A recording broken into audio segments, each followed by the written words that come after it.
ऋषभ पंत है तो ऋषभ पंती से बाज थोड़ी आएंगे। विकेट गिरा तो जब मैदान में आए तो दूसरी ही गेंद पैट कमिंस की, वही जो पीछे मारने की कोशिश होती है, और उसी समय कैमरामैन जो है कैमरा घुमा देता है मालिक यानी एलएसजी के मालिक संजीव गोयनका की तरफ। गोयनका साहब बेहद नाराज दिख रहे थे, मामला थोड़ा सा फंस सकता था। एलएसजी बहुत अच्छा रन चेज कर रही थी, अगर वो पहले विकेट को आप हटा दें जो माकरम साहब गए। उसके बाद निकोलस पुरन और मिचेल मार्श ने जो धुआं धुआं उठाया है, वो एसआरएच को एसआरएच वाले ही दवाई दे रहे थे। लेकिन जब निकोलस पुरन गए और निकोलस पुरन के बाद जब ऋषभ पंत आए, निकोलस पुरन ने लगभग मैच खत्म कर दिया था, और वहां से ये बात तय हो गई थी कि एलएसजी यहां से तो मैच नहीं हारेगी। और उसमें कोई भी मालिक या कोई भी क्रिकेट के जो जानकार हैं, जानने समझने वाले लोग, वो यही कहते हैं कि भाई जो नया बल्लेबाज आए वो आराम से सिंगल लेके मिचेल मार्श को दे दे, क्योंकि मिचेल मार्श बहुत अच्छे टच में लग रहे थे।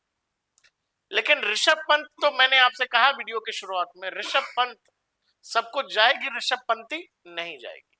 वो आए, पहला बॉल पैट कमिंस का डॉट खेला और दूसरा ही गेंद वही जो मैंने आपको बताया, और उसके बाद कैमरामैन। तो कहानी यह है कि ऋषभ पंत जब आउट हुए और उसके तुरंत बाद आयुष बदोनी भी आउट हो गए, यानी 5 विकेट। अचानक जो मैच एलएसजी लग रहा था कि 9 विकेट से जीतने जा रही है, 5 विकेट गिर गए। और 5 विकेट के बाद कई बार ऐसा लगा कि क्या यहां से भी एलएसजी हार सकती है। अब आप समझिए कि एक स्टंप मिस होने पर, या पिछले मैच में जो तस्वीरें हमने देखी जिसकी लोग इंटरनेट पर चर्चा करने लगे कि भाई ये तो राहुल 2.0 हो जाएगा।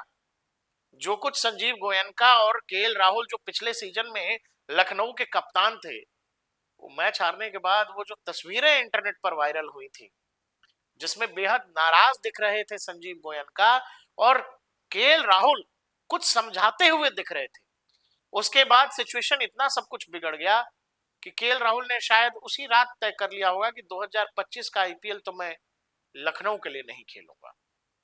अभी पिछले मैच में जब एलएसजी हारी और ऋषभ से जो भी विकेटों के पीछे गलती हुई या कप्तानी में जो गलती हुई, उसको लेकर फिर से मैदान में जो बातचीत हो रही थी, उस बातचीत को लोगों ने ये कह के वायरल किया कि भाई जो कुछ राहुल के साथ हुआ था वही अब ऋषभ पंत के साथ हो रहा है।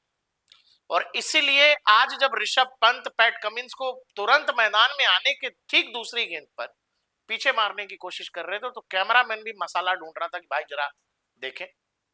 लेकिन मैच के बाद जो तस्वीरें आई हैं वो ये बता रही हैं कि नहीं, मामला सब ठीक है, कुछ भी वैसा नहीं होने जा रहा है। संजीव गोयनका ने बकायदा ऋषभ पंत को गले भी लगाया है। अब यही तो सवाल है कि क्या हमेशा कोई क्रिकेट टीम जीतती रह सकती है?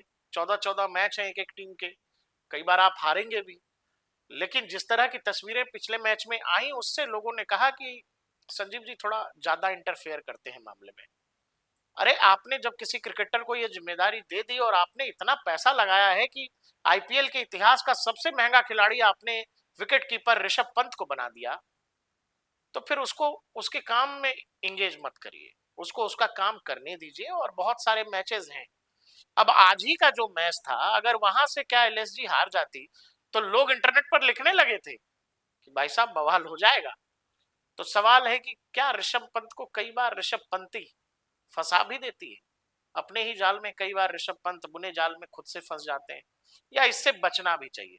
आप हमें कमेंट सेक्शन में जरूर बताइएगा, क्योंकि पिछला वाला वीडियो बहुत वायरल हुआ था और अब संजीव गोयनका की जो तस्वीर आप देख रहे हैं जिसमें वो ऋषभ पंत को गले लगा रहे हैं मैच के बाद।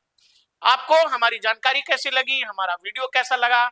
हमें फॉलो कीजिए, हमें लाइक कीजिए, और अपनी जानकारी मतलब अपना रिएक्शन हमें जरूर दीजिए कमेंट सेक्शन में।